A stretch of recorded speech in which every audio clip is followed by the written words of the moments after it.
Welcome along. Good evening, good afternoon, good morning, wherever you are in the world. Nick Luck still, for the time being, in Teddington, southwest London, a steamy, sultry southwest London as well, but not half as sultry as it's going to be where I and you are going next to the spa, to Saratoga. Forecast 100 degrees tomorrow, and the action's hotting up as well because it is Whitney weekend. Some are calling it the race of the season, and I am flanked by two who bestride their respective fields like colossi. NBC hosts with the most this weekend. There's Brittany Earton, and of course, the man who is the cock of the walk when it comes to preparing the cocktail, Mark Tubridy, from his trendy apartment in Brooklyn.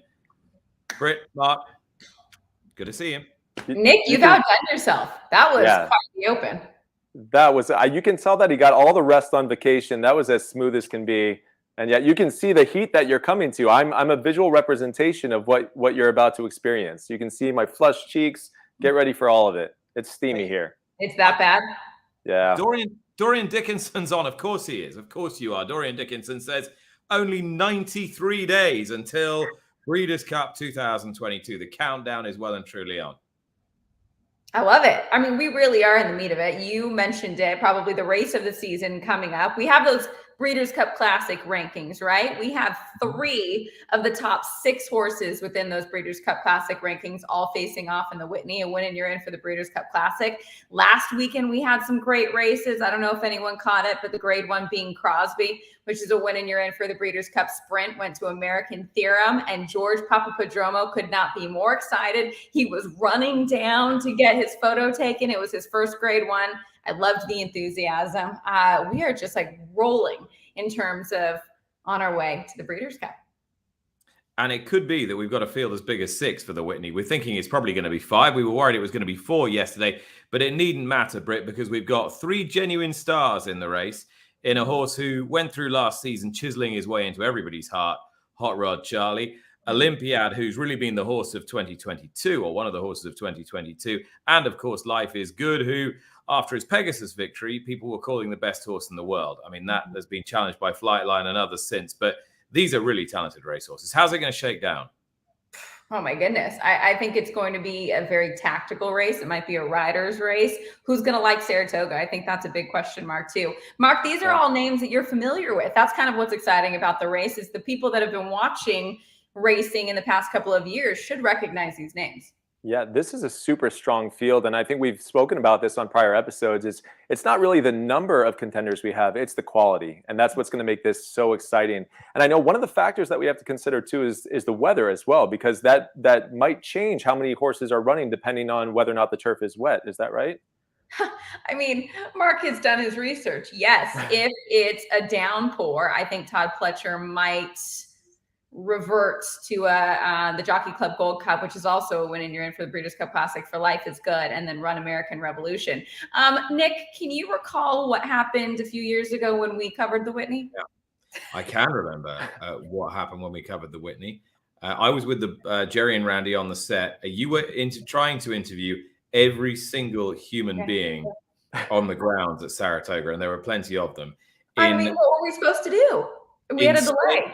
In an electrical storm of all electrical storms that popped up out of nowhere, that we shouldn't be surprised given it's Saratoga, and stair rods of rain, and you were the gamest co-host I think I've ever seen in my life. You did not mind. You got soaked to the bone. Meanwhile, up on the set, we had to hold a giant green tarpaulin up behind us to stop that was the best set blowing over. Any kind of rundown or notes, they were just gone. The network gave us another 45 minutes on air. I'm not sure that was a good thing or a bad thing, because the instruction just came through, keep talking. So we did. I loved it. It's still, to this day, is one of my favorite shows I've ever been on. I told our producer at the time, Lindsay Shancer, that it was just so enjoyable because it was not planned in the slightest, and she just let us roll. And what were we supposed to do? You know, I mean, poor Matt Bernier was stuck on the other side of the paddock, and it was absolutely pouring down rain. So it was fun, but I'll be honest, I don't really want it to happen again, because I'm on the desk now and you're in the field reporting, and I'm not so sure I could keep things moving like you did. Well, for exactly the same reasons or opposite reasons, I don't want it to happen either, because I don't want to get soaked. So I could see Nick in a poncho just running around, maybe a top hat on top of the poncho just to balance it I out. would love to see that. You kind of expect it on Derby Day, and you get to the middle of the summer and think, well, I don't mind getting hot and sweaty, but I don't want to get anyway. Listen, I'm looking forward to seeing enough about the weather already. But I want to hear about your thoughts on the Sussex Stakes, because that was also this past weekend a win and you're in for the FanDuel Breeders' Cup Mile by Eid. I mean, I know they've said that they probably won't come to the Breeders' Cup, but we can hold out hope, right? Oh, we can still dream. Let's get through York first of all, and then decide what they're going to do. As far as we understand it, his next and final 2 races will be the Juddmonte International at York, which is another Breeders' Cup win and you're in, but this time in the Classic division, and then the British Champion Stakes at Ascot. Now, that's what we think will happen. I think if a curveball of any description is going to be thrown into the Baaid mix, it'll be maybe a look at the Arc because of its prestige. But are they really going to stretch him out to 12 furlongs? I don't think so. I don't really see the Breeders' Cup Mile as being necessarily where they'll point, even though I think he'd win it standing on his head. And I would think it'll be those 2 races and then done. He was very impressive. The interesting thing was a very slowly run race. They ran the last 3 furlongs very, very quickly relative to the overall time of the race. And it just proves that even though he's bred to go further and everyone thinks he's going to improve over further, there's a reason why he's been mopping up group grade 1s over a mile, and that's because he's got loads of pace. Mm-hmm. I mean, he's sensational. But people are comparing him to Frankel. Do you think he deserves that? I don't think any horse deserves comparison to Frankel. Not a European racehorse, not in my lifetime. I think maybe since the war, Seabird in Europe, Secretariat in the United States, and Frankel, I think those 3 horses stand head and shoulders above all others. And I was only alive to see one of them, and I will never see a better horse than Frankel in my lifetime. So comparisons are pointless. However, he is right up there with the best of all the other horses of the last 2 decades. Well, not to make a hard pivot, but Dorian Dickinson touches on something that I would love to mention before we really get into the heat of our racing discussion. We lost a true legend. It was announced yesterday that the voice of baseball, I'm going to say that, the voice of baseball, Vin Scully, passed away. And the outpouring of love and memories is just overwhelming because he is signature to baseball. And he was also a huge horse racing fan. So Dorian, thank you for bringing that up. The voice of baseball, who also had a horse named after him, Scully. So rest in peace to a true legend. And for me, will always be the voice of baseball, whether it was the Dodgers, and that's my team. I think for most people, he carries that, he carries that label. Those great announcers of that era as well. I don't think their achievements, their feats, their notoriety will ever be matched, because they were voices of their respective sports when those sports were probably, if you're accepting football or soccer or football here, accepting those sports, they're not going to be as popular again, and television's not going to be the same again. And living through that golden age, it resonated so deeply with so many people. Mm-hmm. Those voices become part of your memories. I mean, I remember watching basketball when I was a kid, and just all of those announcers that you associated with the sport, just I can still hear their voices in my head. Just during those incredible moments with Michael Jordan or Patrick Ewing or Bill Cartwright, whoever the guys were. But yeah, those voices are just inevitably tied to those memories, which is a very powerful thing.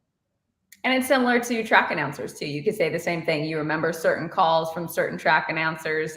For me, Trevor Dunman is the voice of horse racing because that's what I grew up with. Many will say Tom Durkin. Younger fans will say Larry Colmus. So you just have those signature voices, and he had such a signature voice, having started before television and baseball were ever married. It was radio. So he will be fondly remembered. There's no doubt. And if you go on Twitter, so many people are reliving his legendary call. So wanted to give the great Vin Scully a little love on our show today. Here. Let's bring in our guest for episode 4, season 3 of Cocktails and Conversation. It's fair to say the ownership of Hot Rod Charlie has had solid representation on this show, but it gives me huge pleasure to bring Bill Strauss on board, the man with the single biggest shareholding in Hot Rod Charlie, who's had some wonderful racehorses, either as owner or part owner, most notably 2 Breeders' Cup victories with Misdirection. Bill, are you in Southern California? You're in Del Mar at the moment, or have you transitioned up to Saratoga? I am in the heat of Saratoga. Got in last night, and boy, it's a whole lot different weather up here than it is back home. I'll tell you that much.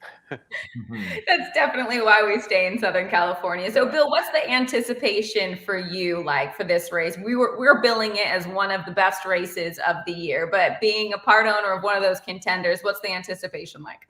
You know, I wish we were saying it was going to be an awful race and Charlie was going to have his own way, but it's an unbelievable race. And look, as a fan, you can't ask for more than that, right? 3 world-class horses and then 3 other horses that can certainly pop up and win this race. So I think 6 horses that have a legitimate chance, 3 with great resumes.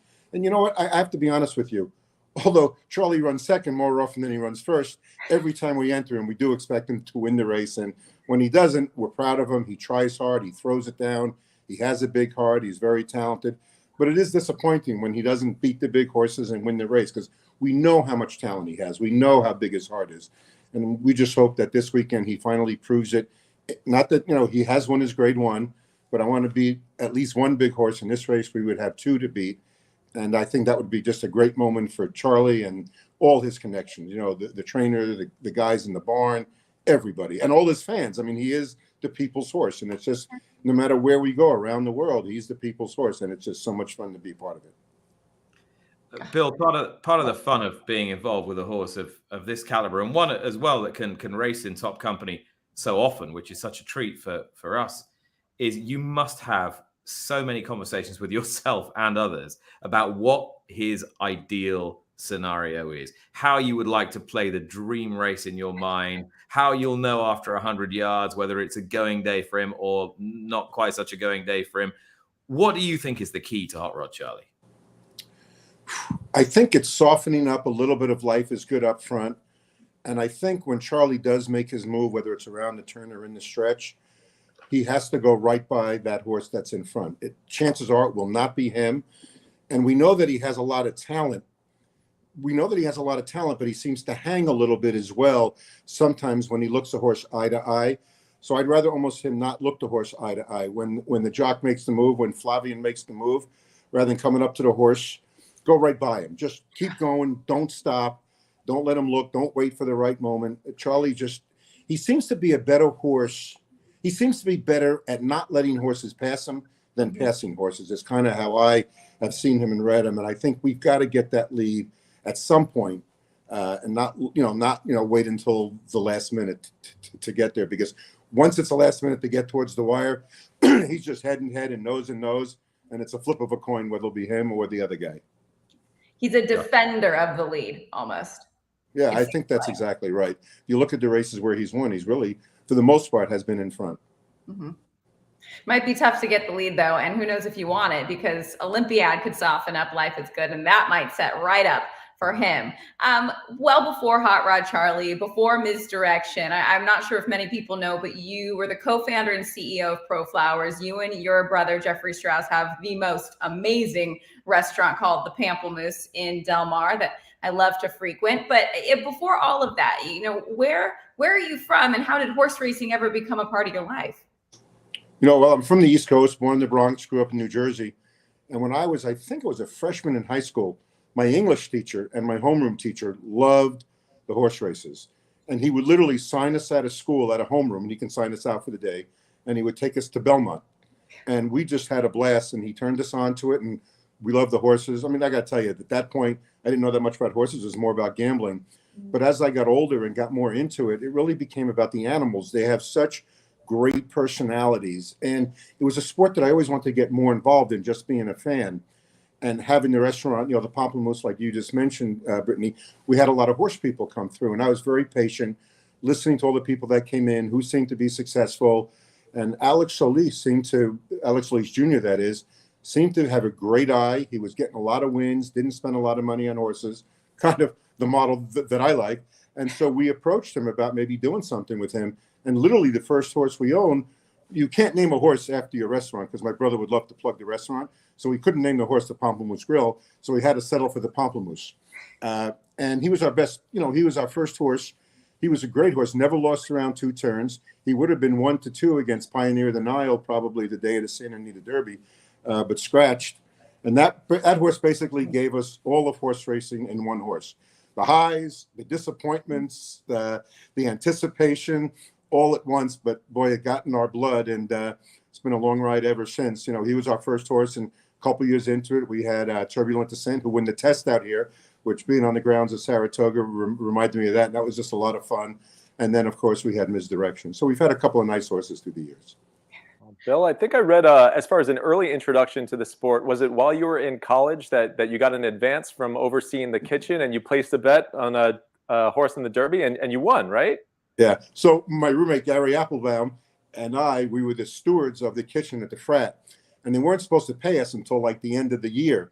But the Kentucky Derby was weeks earlier. So we went to them and asked for our money. And the way they hesitated by paying us, I think they thought we were going to take the money and skip out for the last 2 or 3 weeks. But we literally went and we put it on a spectacular bid. I mean, I'm not proud of betting 3 to 5 or 4 to 5 horses, but we thought, at times in college, we got paid like $1,000. So, hey, we can almost double our money. And that seemed like a whole lot of money and the right thing to do. And it worked. And it's been all downhill since then, I think.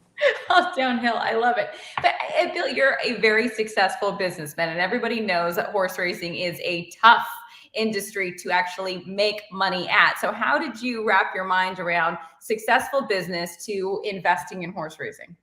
Yeah, some people say to me, how's the horse racing business going? I said, listen, for owners, it's not a business, because if it was a business, we wouldn't do it. It's a hobby. But I think you have to take the principles of a business and the discipline and apply it when you have a hobby, right? The horses aren't pets. Sometimes you got to put them in claiming races. Sometimes you might pay a lot for money, but by the time they get to the races, they're not worth that much money. And so my philosophy is put them where they can win. And once you write the original check, you kind of got to let that go. And then it's a matter of what the horse is worth and where you should run them. But I always like running horses where they can win. I always want a chance at winning a race. That's what we're in this for. But run it with the discipline of a business, because sometimes you have to cut your losses, put a horse in a claiming race and do things that it hurts. But you just have to have that discipline or you won't be around very long in this game. Bill, it struck me looking at the high profile horses you've owned, they tended to be partnerships, whether it's a partnership with your brother or with Jim Rome or with the guys that you've got Hot Rod Charlie in, you have the biggest share. Is that a part of the game that you particularly enjoy, that convivial shared experience? Yeah, 100%. Look, I've done well in business. I'm not saying I haven't, but I believe in the theory of portfolio management, right? And that portfolio management comes from owning stocks. You're going to buying one stock is incredibly risky because you don't know how it's going to do. But maybe if you buy 10, you can have 2 good ones, 7 or 8, 5 or 6 or 7 okay ones, and 1 or 2 not so good ones. I think you have to apply that discipline when it comes to horse races. You buy a bunch. And I don't have the capital to compete at the top level by myself. So partnerships, I think, is the right way to go. And look, whether you own 10% of a horse, 25% of a horse, 90% of a horse, when it crosses that finish line, you're going to have the same excitement. Now, where the challenges sometimes come in, it's not necessarily challenges, more compromises than challenges, where to run a horse and, all the things that go with that as well. And so you work with your partners, and you mentioned all the different partners that I've had. And if you notice, none of those partners I really have anymore. So I must not be that good a partner because, but it is a series of compromises. So there is a trade-off of portfolio management. Chances if I was buying 1 or 2 horses a year, which it kind of works out to be, the odds of me having Charlie would be very small, or a Turbulent Descent or Misdirection would be pretty small. So I want the excitement, I want the juice, but I also know you can't place 1 or 2 bets. You've got to have 6 or 8 or 10 or as many as you can afford. And so you compromise on the partnership part and who has a say, and, and you try to, work behind the scenes and get what you want anyway. And, all the things you do in a boardroom, right? In the business, right? A lot of times you go into a meeting, you have to make decisions. You try to know what that decision is going to be before the meeting actually starts. Work with different people, work with different partners, and try to discuss it and come to the right conclusion. And of course, with the trainers as well.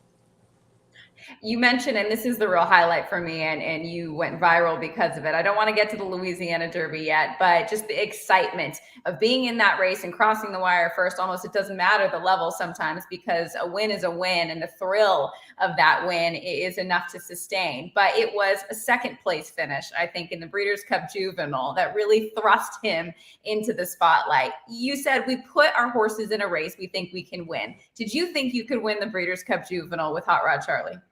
Yes. I'll be a couple seconds wide. The first time Charlie ever went 2 turns on the dirt with blinkers, and I think it was more, in retrospect, it was 2 turns on the dirt, he won that race. And then when he came out of that race, which was the race before the Breeders' Cup, he was training, and Dennis O'Neill used the word scintillating. I didn't even know Dennis O'Neill can pronounce the word scintillating and know what it meant. So the fact that he did, it goes, oh, this must be really exciting. So we started watching his works, and he was training like as good as any horse that we've ever had. As it came closer to the Breeders' Cup, his training got better and better, better than he ever had trained. We pulled all the numbers, the sheets of all the different contenders.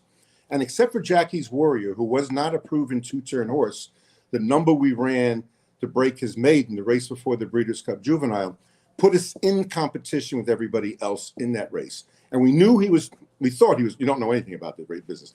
We thought he was going to improve based on the way he was training coming out of the race. So we thought, boy, he has a real chance. Like if Jackie's Warrior turned out to be a great 2-turn horse, he was going to destroy everybody, but we still had a chance for second. And so that's why we put him there. And we actually did think we had a big chance at the race. I remember telling people we have a big chance. And literally the day of the race, you're 90-1. What kind of chance do you have? I said, don't look at the odds. We know what's going on with this horse. We would not have written the check to, and like I said, we run it like a business. We would not have written that check to run in that race for ego or for pleasure. We did it because we thought we could win.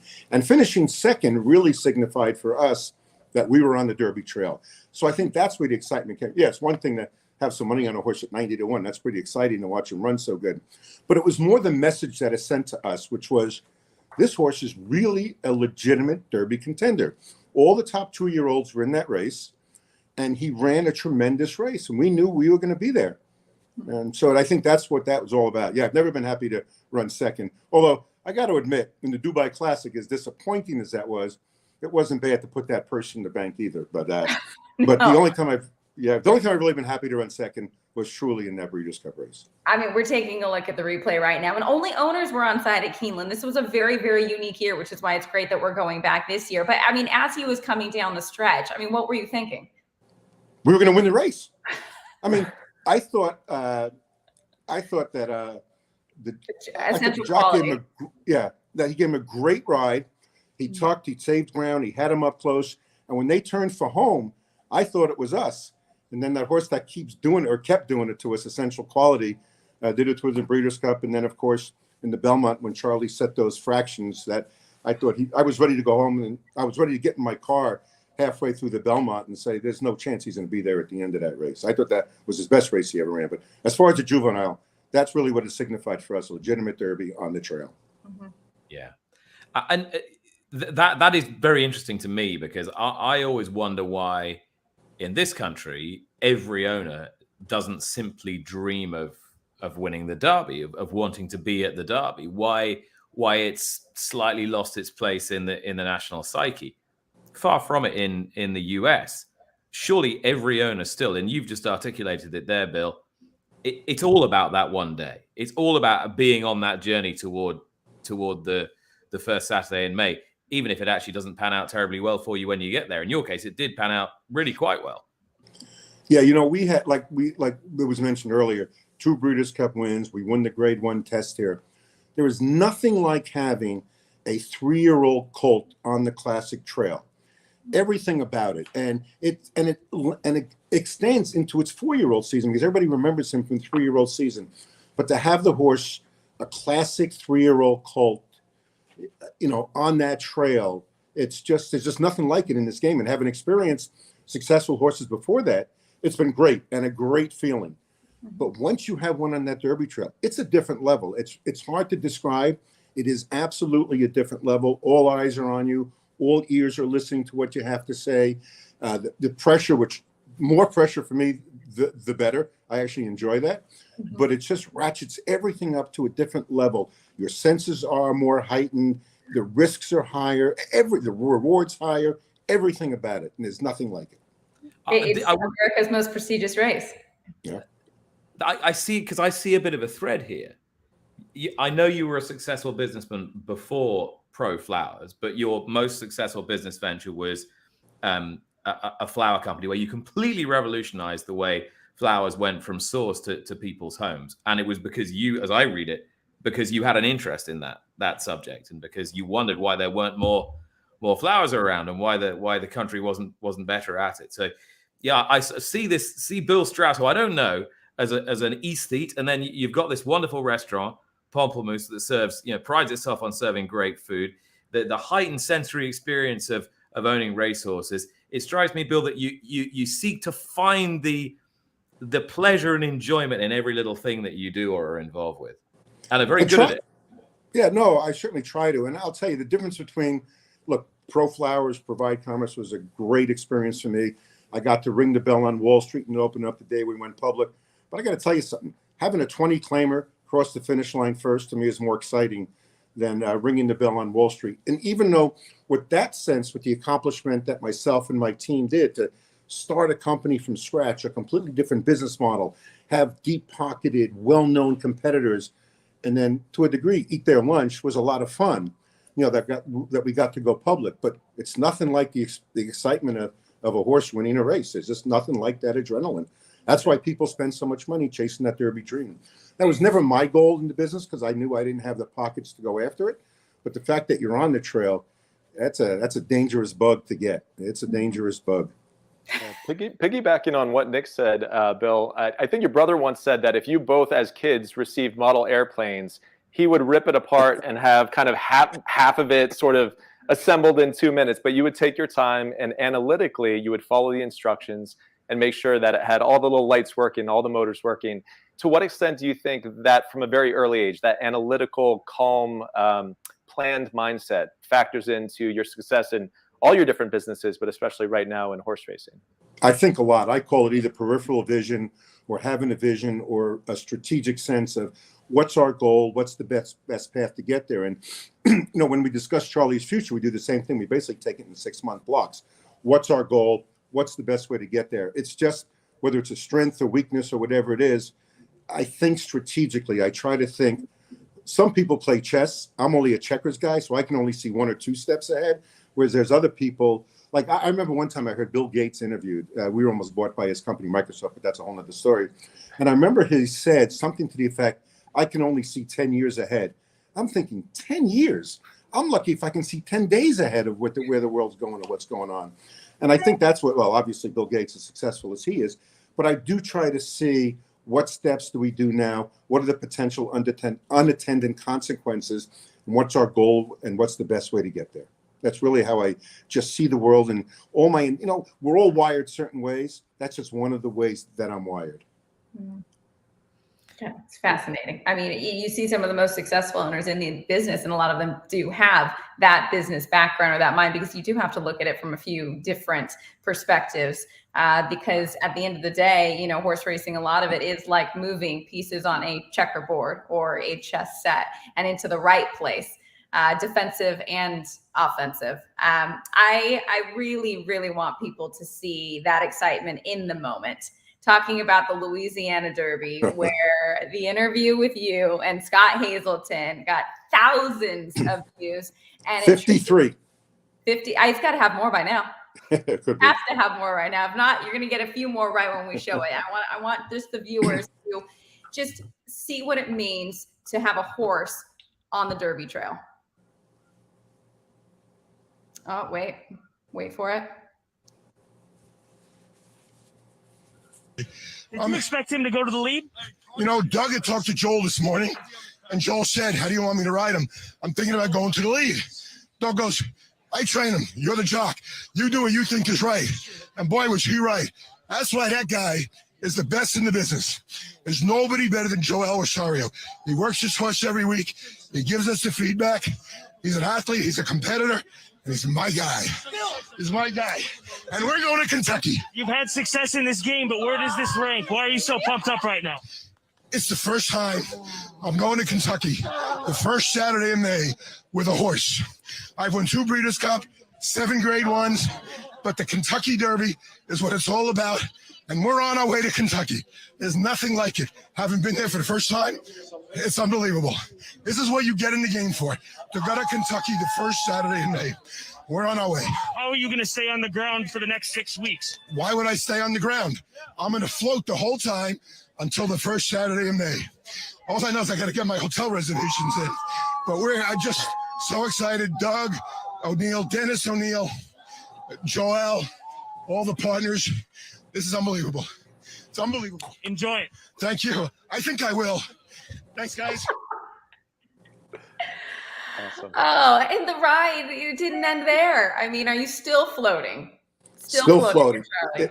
It's still a dream come true. I mean, my cardiologist called me after that and goes, "I'm giving you Valium for your next race." And she actually did.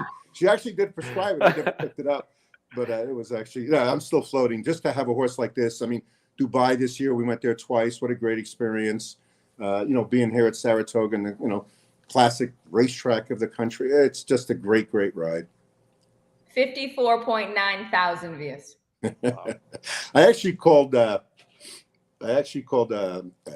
Kip afterwards, and I said, "I want to be on your payroll for bringing that many eyeballs to TVG." That you did.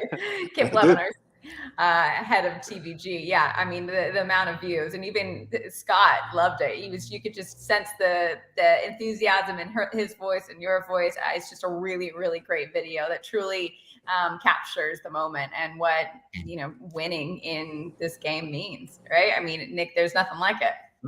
No, absolutely, and more than that, now we so infrequently see horses who can just keep coming back month in, month out, performing at the top level, and even if they don't win, they run with great credit. He's a bit of a throwback, Bill, isn't he? I always think. Oh no, he definitely is a throwback. He's old school, blue collar.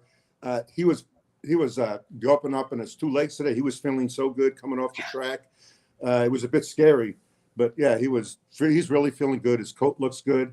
I mean, it's all systems go. Let's just hope he's good enough, fast enough, and the race sets up good for him. But he's as ready.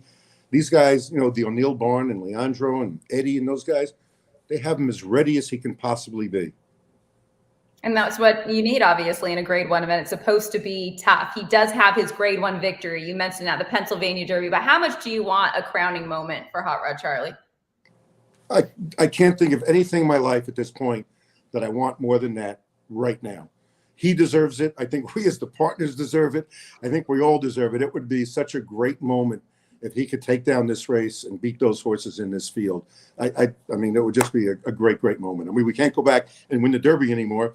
So this is it for us. And not this is it for us, but this is such a big race, such a big setting in a great place and against a great field. And I just think he would get, not that he doesn't get credit, but I think this would put him in that upper echelon, the top echelon of where I think he really belongs. And hopefully this weekend, he's going to prove it to the world. Everyone describes Chuck as having a lot of personality, and I think he's been building the anticipation for a big surprise. I think he's been doing some of this intentionally. I think it's gonna come to that beautiful moment where he grabs the victory. I think he's kind of playing with us a little bit. Yeah, if he's playing with us, I'm going to shoot him one day. It's a cruel game he's playing with us.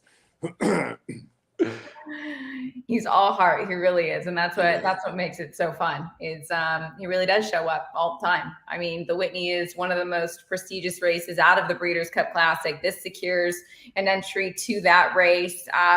You, as a horse racing fan, what do you make of just this classic division this year? I feel like we are a little blessed in terms of all the talent we have. Yeah, I always come back to Flightline. I remember before he ever ran, I saw him train one time, and he is the best moving horse I've ever seen personally. I'm not saying he's the best horse. Obviously he hasn't accomplished a lot yet.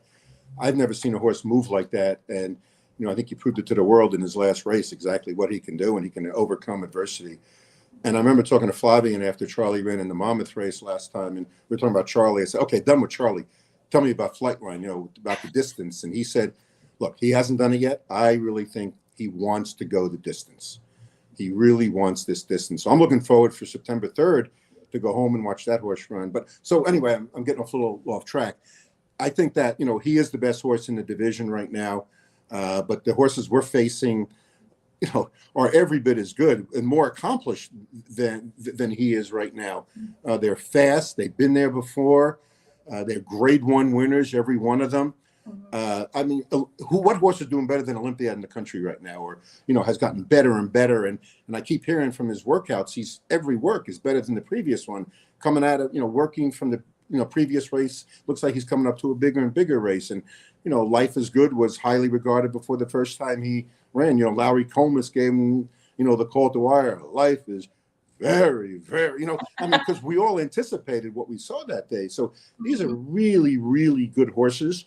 And it's nice to see the older division. Most of the 3-year-olds go to the shed because there's more money in it. But it's glad to see some older horses right now still here and still racing. And I give a lot of credit to Anthony Beck for, keeping Charlie in training as well. And he's a real sportsman. And Alex Solis. And they've been great. And, it's just a great division. It's very challenging. And, this will be a great race. I think Pacific Classic's going to be a good race. But we're all going to come together, hopefully, if we all stay healthy. In that Breeders' Cup, and what is that? 93 days, I think I saw. Yep. It's getting close, Bill. It's getting close. Is there anything in your life, any pastime, any leisure activity that gives you as much pleasure as horse racing?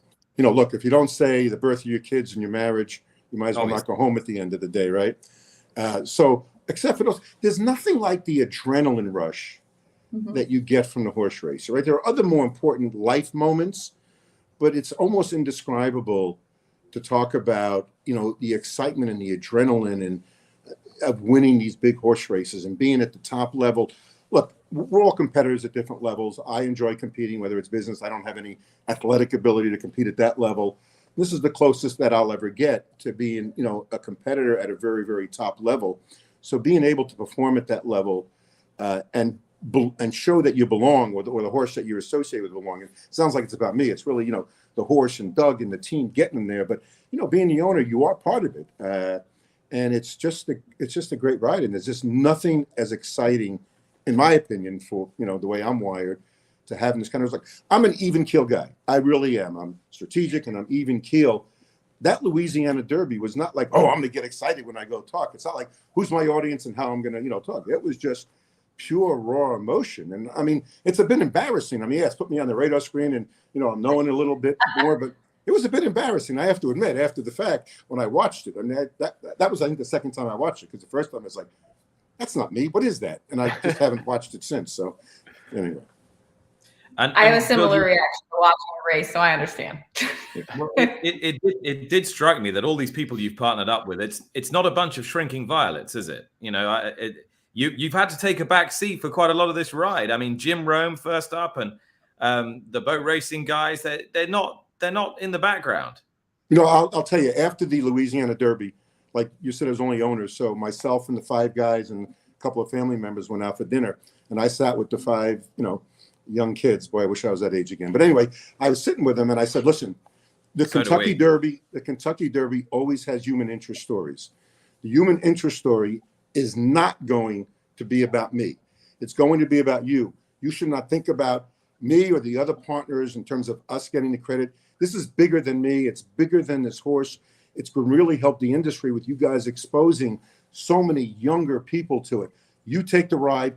You go all the way with it. I'll be happy just to cross the finish line first and be a bit of a passenger. But it's really about you guys, because it's about a bigger story than me or them or the horse. And I thought they could bring that in. And we had that conversation at the Louisiana Derby. And they're just great for the sport. They're all great guys. Their families are great. They're friends. They're only going to be here with 22 people on Saturday. I was shocked when I talked to Patrick earlier. Normally 22 is like, that's like an intimate dinner party for them. It is, but the entire team has been so accessible to the media, and then I think that's why he became the people's horse. And what we mean by that, he actually was named the Vox Populi winner. The voice of the people spoke and chose Hot Rod Charlie, and it's because the entire team has made him so accessible to the public. So thank you all for that, because it's really been such a thrill to go on this ride with everybody with Hot Rod Charlie. I want to wrap with just one more question. You talk about the adrenaline of watching your horse come down the stretch. We talk a lot in horse racing. How do we get fans back? Do you really feel it's just a matter of getting them to the track so they can experience it, whether as a gambler, as a fan, as an owner? Do we just have to get people there? Yeah, I think the best way to do it is like with some of these partnerships. You're seeing more and more of these larger partnerships. It's not like what I do, but more like, West Point or Little Red Feather, those guys, Nick Casada with Slam Dunk Racing. I think people can put in a little bit of money. And like I said, whether I own 10%, 25 or 90%, it's a big thrill. I think that's the same if you own just a small percent. You get to come out to the track and go into the paddock and see your horse get saddled and talk to the jockey before he gets on it. And if you win, you get your picture taken.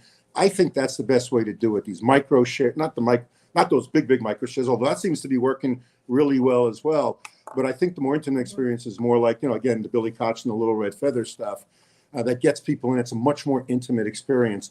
And I think once you experience that, I think you're going to be hooked. Couldn't agree more. Could not agree more. So much to take out of what's been a wonderful 40 minutes, Bill. Thank you so much for joining us. Can't wait to catch up at Saratoga on Saturday when hopefully we're not getting drenched, except if it's in Champagne in the winner's enclosure, whatever. All the best to you and your team. Thanks so much for joining us. Thank you very much Bill, for having me on the air. Thank you so much, Bill. Appreciate it. Good luck. Bye-bye. Thank you. Oh, that's going to be a fun one. The Whitney coming up on Saturday. We'll have coverage on NBC, 5 Eastern, and it's a throwdown. It's a throwdown of some really, really talented horses. But we need cocktails for the throwdown, right? We do. Yes. We do. And if you can't get excited about this horse race, and let's face it, a lot of people spend a lot of marketing dollar trying to get people involved in the sport. But if you can't get excited by these animals in this race on national television, 5 till 6, beautiful slot there as well on a Saturday afternoon, then it's time to give up the game. I'm ready for it. And I think I have just coming back to America. Yes. If they let me in. Pack your swim trunks, Nick, because it's hot over here, hot and humid. But we need a good cold cocktail for that. What? No, nobody wants to see that. Nobody wants to see that. You're the man who puts the cock in cocktail. Crack on. Thank you. I'm just gonna move right by it. But guys, bitters have often been described as the salt and pepper to cocktails because with just a couple dashes of bitters, you can bring harmony to otherwise disparate flavors or add depth to a cocktail that might otherwise lay a little bit flat. But have you ever been cooking and you have that moment of panic when you reach for the salt and pepper shakers and you realize that the last person that used them maybe didn't put the lids on quite so securely? And now you've got a whole mess of extra seasoning in your dish. Okay, cooking, you got to start from scratch. You really can't salvage that. But when it comes to bitters, there's one cocktail that has actually become famous for using far too much, apparently, of something that's oftentimes used very sparingly, which is bitters. So the Trinidad Sour calls for, and I'm not joking here, an ounce and a half of Angostura bitters. I know it seems crazy, but that seems like a lot. It is a lot. So let's put this in a perspective here. A dash, I think, is something like an eighth of an ounce, something like that. So the very fact that we're doing an ounce and a half in this cocktail is mind-blowing. But why is it so unique? Why is it so mind-blowing? I think we have to understand what bitters are and how we typically use them to kind of really appreciate that. So essentially what bitters are high-proof spirits like vodka or whiskey that have been infused with bitter barks, roots, and leaves, and flavored with things like citrus peels, spices, and herbs. Now, long before they were ever used in cocktails, bitters were used for medicinal purposes. That's owing to the health benefits of a lot of those different ingredients. So essentially, they were taken as tonics to aid things like indigestion and inflammation. So the high concentration of botanicals in bitters is what makes them great as medicinal kind of, treatments. But it is also, interestingly, this is what classifies bitters as non-potable alcohol. So what that means is that even though bitters have the same ABV, 40%, as many liquors like vodka, they can be sold in the grocery store because they're treated more like an extract. So it's kind of like a vanilla extract. So if you ever go to ship bitters to someone, you can do that, whereas you wouldn't be able to do that with spirits, at least not on the up and up. That gets a little tricky. So that's that kind of distinction, non-potable versus potable. So bitters are meant to be dashed in drinks, not poured in an 1.5 ounce fashion like we're going to do today. But if you were to go to the grocery store and try to purchase some bitters, what's the brand that you would most likely see? Or behind any bar for that matter? This one right here. You got it. Angostura bitters. Is that the brand though? I thought that was just the type of bitter. No, this is the brand itself, Angostura. And I've actually joked in the past with people that I feel like everybody has a bottle, whether they know it or not. Like I joked with my parents. I was like, I think, yes. That's the cleanest. Hold that up again. Yes. Oh, yeah. It's probably new. Right. Calm down. I'm not no more smart, right? So that's the cleanest bottle of Angostura bitters I have ever seen in my life. I remember when I was a child, my dad had a bottle right just like that. That's the only bottle in that cupboard. It would get used once in a blue moon for somebody who wanted a pink gin or something like that. Yes. And the whole of the outside of it was just like stained and just like where the bitters had because it was about like 20 a Jackson Pollock painting. Yeah. Exactly. Yeah. You're absolutely right. Everyone has a crappy, dusty bottle of Angostura bitters in the corner of the cup. That's what I say. Yeah, I told my parents too. I said, I'm going to make old fashions, and I think my dad maybe said, I don't think we have bitters, and I was like, most likely you do. And we kind of rooted through the cabinet, and sure enough, there was one there. But yeah, they are just universal, right? But they actually started off back in 1824. It was a German surgeon general that actually was a part of Simon Bolivar's army in Venezuela. Gentleman's name was Johann Siegert.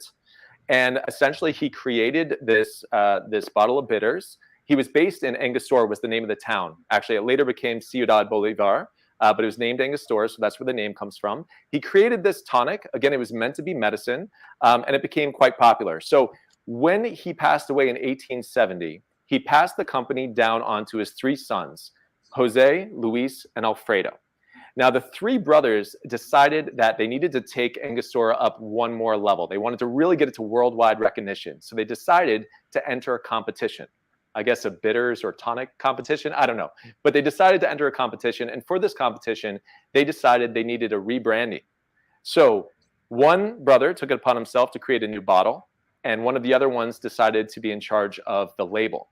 Now, as brothers often do, or really rather don't do, they didn't communicate too well because the day of the competition neared, and sure enough, they go to put the label on the bottle and they don't fit. They don't match. So I'm going to hold this up again. You're going to see, and especially if you get like a new bottle. Strauss, really in sync. Yes. Yeah.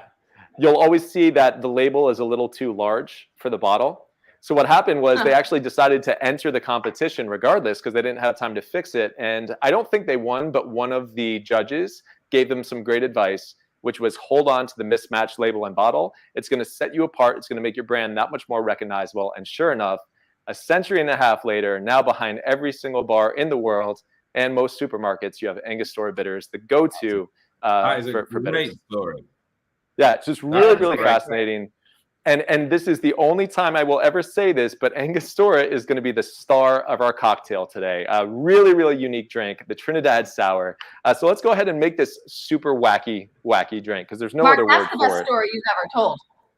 Oh, thank you so much. I found it fascinating. When I learned that, I said, this is just too good. It seems like something out of a movie. But listen, I was the first person to say I enjoyed that story, but I wouldn't take that as a compliment. I mean, mine or yours? No, yours. You've told some good stories on this show.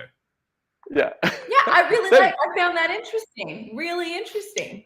I was not being sarcastic. Okay, ignore Nick. He doesn't know whether I'm from real or not.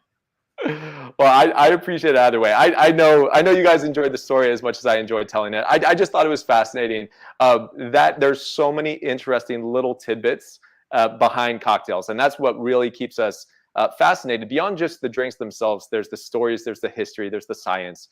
So that's what always keeps me going back for more. But yeah, let's build this cocktail because it's really interesting. So 1.5 ounces. Can you imagine this? For an old fashioned, you're going to do 3 dashes tops, but 1.5 ounces. Let's start off with some lemon juice freshly squeezed. We're going to do 3/4 of an ounce. Wait till you see the color on this cocktail, because as Nick mentioned, the color of Angostura quickly makes itself known on the outside of that beautiful white label. So it's kind of a vibrant red. So when you see this cocktail, it's really, really pretty intense. And now we're going to do 1 ounce of orgeat syrup. So I know we've used it in the past, especially when we spoke about the classic Mai Tai. Orgeat syrup, maybe you can see a little bit of that milky appearance. It's a nut-based syrup. So you basically start with kind of a fresh almond milk that you can actually do very easily. Just let some almond kind of pulp sit with water overnight. That's going to create your almond milk. You can strain that the next day and then make kind of an equal 1-to-1 simple syrup with that almond milk. So that's basically your orgeat. So this is a great cocktail ingredient syrup to have on hand for a classic Mai Tai. But here it's going to balance out the acidity of the lemon juice. So 1 ounce of orgeat. Now, typically we would have a 1/2 ounce of a nice spicy rye. But again, you know that we love our Maker's Mark on Cocktails and Conversation. So we're going to sub that out. We're going to do a 1/2 ounce of Maker's Mark instead of the rye component here.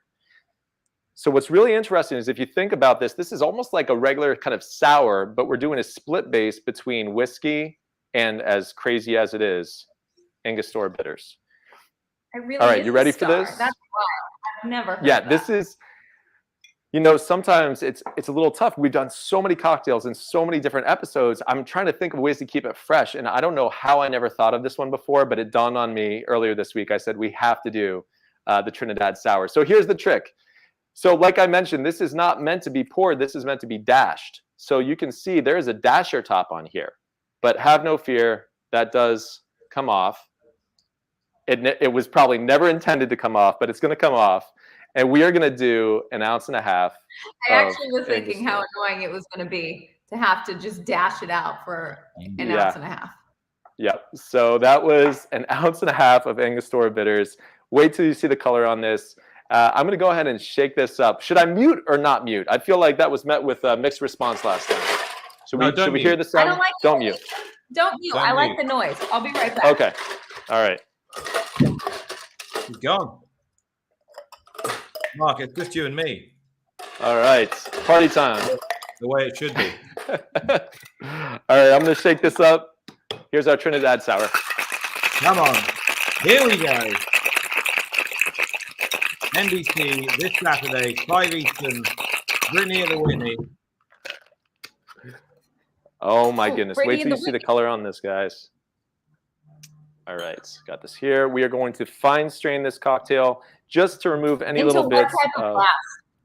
Okay, so a coupe glass, but I wanted to do a really nice, fancy, kind of a Nick and Nora style glass. I think it's going to look really beautiful, but definitely something that's going to be, you know, it's served up.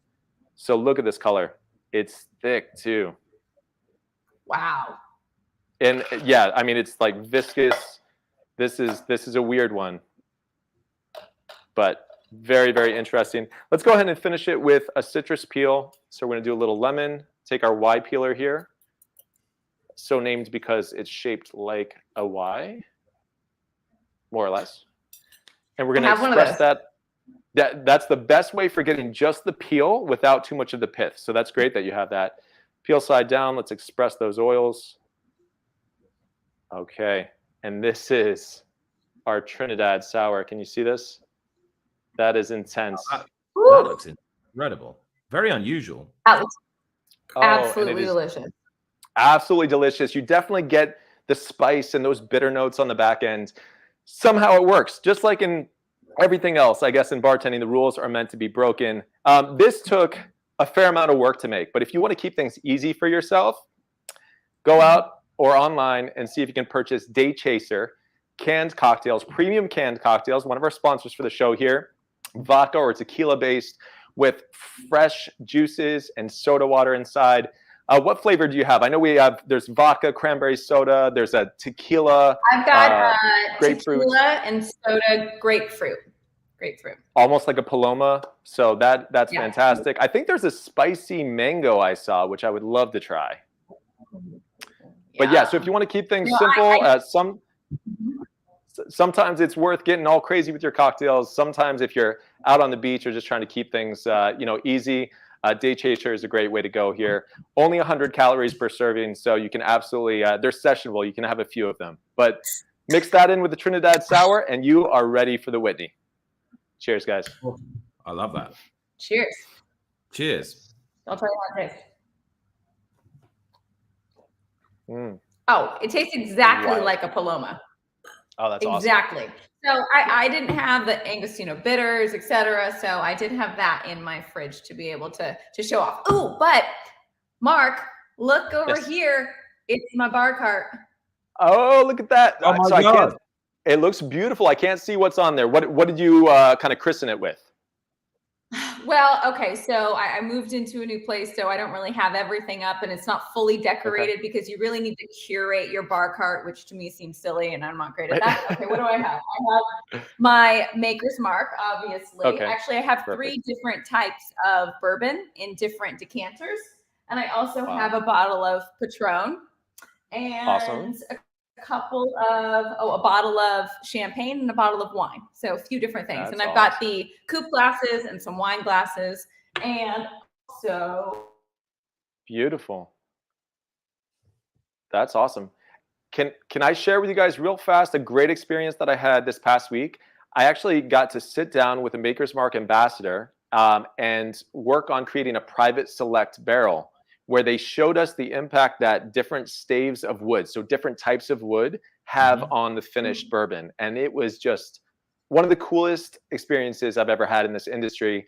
And we got to choose the combination of different staves that we wanted to put together for our signature barrel selection. So cool. Big thank you to everyone at Maker's Mark for making that possible. And I'm really excited to taste it once it's all done. A couple months, I think. Incredible. that's fascinating. That's fascinating. Katie says there should be a drink named after Charlie. I feel like, knowing the crew, it needs to be tequila based. So It maybe needs to if happen, he wins he gets a cocktail named after him. We definitely have to make that happen. Definitely before Breeders' Cup, because then we can all have one in person. So I think that's a great idea. You're almost making Jeff me Holland think. is just able to join us. No, I just want to say hello to him. You're almost making me think this horse can win this race, Brie, No, Marcus, did you hear him earlier? Yeah, I know. I think he can. I think he's going to. I think Olympiad is the horse to beat over Life is Good. To me, is the horse that, and if it sets up for Charlie, I don't think he gets the lead. Maybe he doesn't want it. Like Bill was saying, he just needs to not go level with a horse, just go right on by. I think Olympiad is the real deal. It's going to be a great race no matter what. I can't wait. I think the point that Bill made was that the Olympiad's the now horse, isn't he? He's the horse it's just starting to happen for him. Well, it has happened, but you know what I mean? He's the one that's got the recent form. That Stephen Foster win was spectacular. Yeah. To me, though, I don't feel like he has maybe he just doesn't have the backing behind him like Life is Good does, for whatever reason. I mean, he's undefeated on the year, Olympiad is, but maybe not necessarily as flashy as Life is Good. So maybe that's why he's not garnering the attention or support that he should. I don't know. It's interesting. It's really interesting to me. The wagering shall be fascinating come Saturday. It's a wonderful race. By the way, it was 5-6-3, the 1-2-3 in race 7 at Horseshoe, Indiana, where I'm currently contesting the turf tipping challenge. Lovely. Why do you How laugh? are you doing? That wasn't a great first. For whatever reason, you do really well in this competition. Well, I did very well. I did very well the first year and won it and fluked it.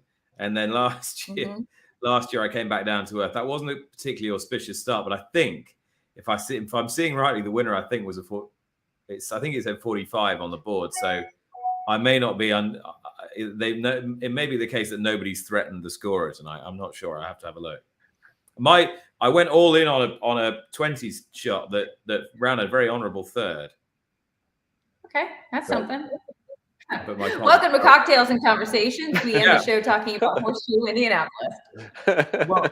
Well, speaking of shows, our next show is August 31st. By the way, it is a charitable venture for the Grayson Research Foundation. That's wonderful. Yeah. Just giving you a hard time, like you give Mark a hard time. Are you you protecting me because you feel like I was mean to Mark? You know what? Got We have Brittany to in my stand up corner. for yeah, for sure. When are we Can't next? wait to see you. When will we three meet again? Definitely Breeders' Cup. August 31st Oh, for, sorry. well, virtually. August 31st for the Flower Bowl and Jockey Club Gold Cup show. Jockey Club Gold Cup, a win and you're in for the Breeders' Cup Classic as well. That race is on September 3rd. So August 31st will be our show. And also some exciting stuff. The Longines Breeders' Cup Classic Future Wager opens on Friday. So that, I mean, that's massive. We've been talking about the Classic division as a whole. The Future Wager opens on Friday. So that's in conjunction with Keeneland, and they're going to launch their first ever. I mean, you have future we have future wagering for the Kentucky Derby. It's the first time they're going to do this for the $6 million Longines Breeders' Cup Classic. Thank you for bringing up that website there. 2 pools of 24 wagering interests, which include 23 unique wagering interests and 1 all others. So the first pool opens Friday at noon Eastern and concludes on Sunday at 6 Eastern. So, I mean, that's exciting. And then the second pool is Labor Day weekend. So you can find all those details. But, I mean, how massive is that to be able to offer future wagering in this race? Yeah, I mean, culturally, of course, it's something that we're completely used to. You know, big anti-post betting in the lead up to big races, although ironically enough, just as I think you're opening up more avenues for future wagering in the US, probably people are going off it a little bit here. So I'm looking forward to getting stuck in. Yeah. Who would you make a future wager on right now? Well, actually, thinking about I know it, it depends on the odds. For the Classic, if Olympiad's quite a good bet now, I think. Mm-hmm. On the basis that, you know, obviously if you put it this way, if you like him for Saturday, which I do a bit, then you want to be liking him for the Classic, don't you? And as things stand right now, he'd probably be an okay price because you've got 3 or 4 contenders that are either higher profile or whose CVs read a bit sexier or who've just shown dazzling brilliance. And, you know, in Life is Good's case a couple of times, in Flightline's case a couple of times. Flightline could be a complete freak. He's got to make it to the race. Life is Good has got to prove conclusively that he stays 1.25 miles. We don't know yet, do we? No. And the others are all in the mix. Mm-hmm. I think that if you could get a pretty decent price on Epicenter, who just won the Jim Dandy, that would be an interesting one. If I could get like 10-1 on Epicenter, I think it might be worth it because we might see these 3-year-olds really start to pop up. And he finally got that victory last out, and he'll be pointing towards the Travers or a horse like Country Grammar, who we know wants 1.25 miles. He ran second most recently in the San Diego. So I don't know. It's an intriguing thing that Breeders' Cup is doing for the first time. Launches soon. All right, fun show, guys. Bill Strauss was amazing. Yeah, what an interesting perspective. Yeah, he was fantastic, and I'm fascinated by the way that somebody who can apply himself so rigorously and clinically and sensibly and pragmatically to the business of racehorse owning can at the same time have such passion and such abandon when he's experienced the joy that this sport can offer. So all power to his elbow, and can't wait to see Hot Rod Charlie lining up in the Whitney, NBC 5 Eastern Saturday, if we haven't said it enough times, but can't say it enough times. No. It's going to be a good Excited to see you in person. Safe travels tomorrow, Nick. Mark, we shall see you shortly, August 31st, next show. And why don't we roll out with a little bit of a 2-time Breeders' Cup winner, Ms. Beautiful, Direction. Ms. Direction. Here we go. See you guys. Thanks for joining us. Cheers. Night.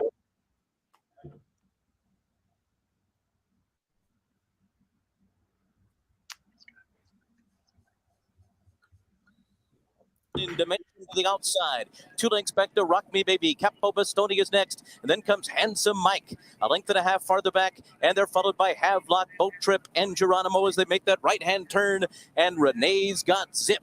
is out on the lead here by 2. Tight End Touchdown is second as they move around the turn. And then in third position as they race onto the far turn is Havelock down toward the inside. Misdirection is right there with Spring to the Sky. And then comes Chips All In to the inside. Now they cross over the main track to the top of the stretch, and Renee's Got Zip has a 3-length lead at the top of the stretch. Tight End Touchdown. Misdirection comes with her run on the outside. Then it's Spring to the Sky. Renee's Got Zip is in front. Tight End Touchdown. Misdirection, and she's closing in with powerful strides on the far outside. Here comes Misdirection on the inside. Renee's Got Zip. Tight End Touchdown between them. Here's the finish. Misdirection has won it again. It is dead tight for a second between Tight End Touchdown and Renee's Got Zip. And then came on Bridal's Note. One more win for Misdirection, and 20 wins in the Breeders' Cup for Mike Smith.